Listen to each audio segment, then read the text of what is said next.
After losing 2-3 there to the Chicago White Sox, however, ending that series off on the right note, I believe they won 9-5.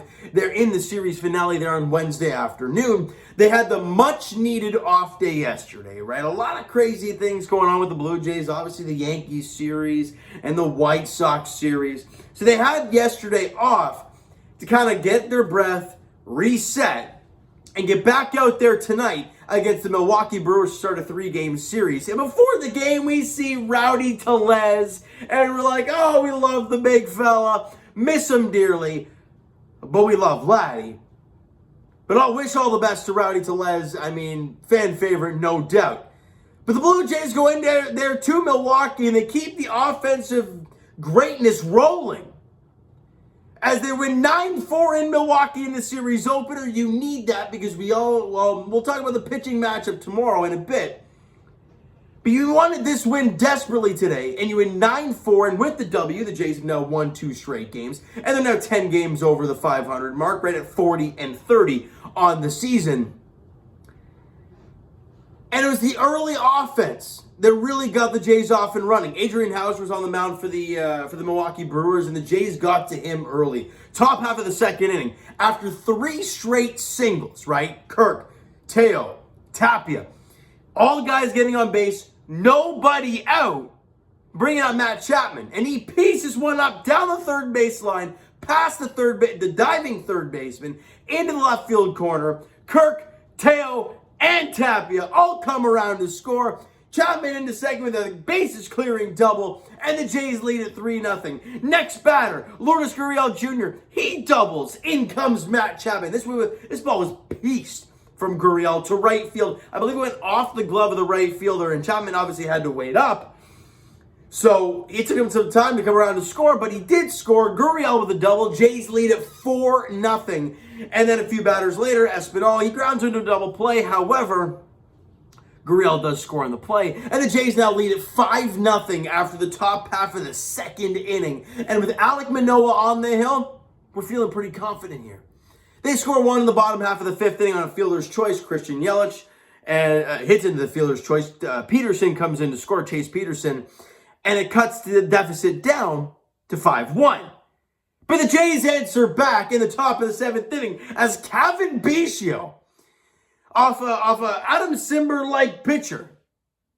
You know, and he was right down the middle. I mean, you don't want to miss anything of that. But Kevin Biggio crushes this to right field, and it's gone. Kevin Biggio with the solo bomb there in the top of the 7th inning to get that 1 run right back for the Toronto Blue Jays, and they now lead it 6-1. Oh, but they weren't done. Vladdy gets on base, and up comes Alejandro Kirk, and we'll talk about him leaving the game. We'll talk about that in a little bit, but he pieces one up to left field, and this one was on a line. And it finds a way to get out of the ballpark, a 2-run shot for Kirk to cap off the 4-for-4 night that he had. The Jays now they lead at 8-1 now. It's pretty much out of reach at this point. Then, in the bottom of the 7th inning, Taylor hits a solo shot off of Alek Manoah. They tried to get him through 7. They couldn't do so. However, the bullpen got it done, right? Top of the 9th inning, Vladdy rips an RBI double to the left center field gap. Biggio comes around to score. Jays now lead at 9. Was it 9-2 at the time? And then the bottom of the 9th inning, Jeremy Beasley has an abysmal time in that bottom of the 9th. Christian Yelich hits an RBI single. Omar Narvaez comes in to score. And then Willie Adames hits into a fielder's choice.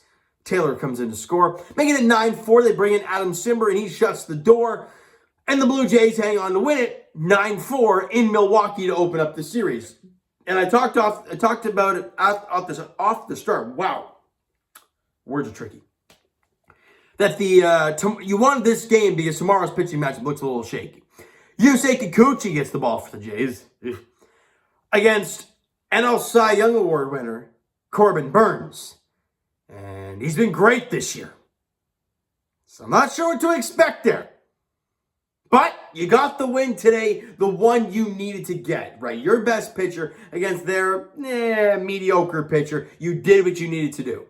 Right? Offensively, Vladdy went 2 for 5 in the game with a run scored and an RBI. Great day in the office for him. Alejandro Kirk, before leaving the game off of the swing from, I believe it was Jonathan Davis, former Blue Jay, on the backswing. Good news, though, X-rays came back negative for Alejandro Kirk. So nothing's broken or anything. It's probably something bruised, but don't expect to see Gabriel Moreno there behind the dish tomorrow with Kikuchi on the hill. Do not be surprised, right? But he went 4 for 4 in the game with 2 runs scored, 2 RBIs and a home run. The man's hitting .320 with a .400 on base. His OPS is over 900. It's incredible. Alejandro Kirk's a freak in nature, and we're loving every second, just hoping he's okay, that he's not out of the lineup for too long. Lourdes Gurriel Jr., 2 for 4 in the game with a run scored and RBI. Man's hitting over 280. He's having a great season so far. And Kevin Biggio is quietly building his numbers back up. 2 for 2 in the game today with 2 runs scored, an RBI, obviously the home run, and he walked twice. The man didn't get out. He's got an OBP almost, over 370. Batting average now 220. And the OPS is creeping over 700. I mean, don't look now, but Kevin Biggio is putting a pretty good season together. It's kind of wild to think about it, how bad he was to start the season, but it's great to see a left-handed bat in this lineup putting some work in. And Raimel Tapia has been solid lately, right? So it's good to see some lefty bats doing some work for the Toronto Blue Jays. The team overall, 13 hits in the ball game, only 5 strikeouts.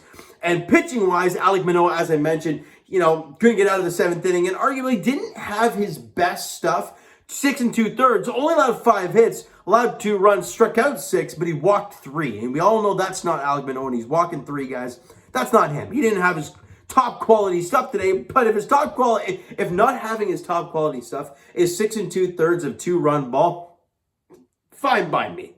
I'll take that any day of the week, right? Matt Gage went 2/3 inning, allowed a walk, but got a strikeout, nothing more. And obviously Jeremy Beasley went an inning, allowed 3 hits and 2 runs, a couple strikeouts and a walk. And then Adam Simber cleaned up the mess that Beasley left for him, went 2/3 of an inning, nothing doing there, no hits, no walks, no runs, no Ks.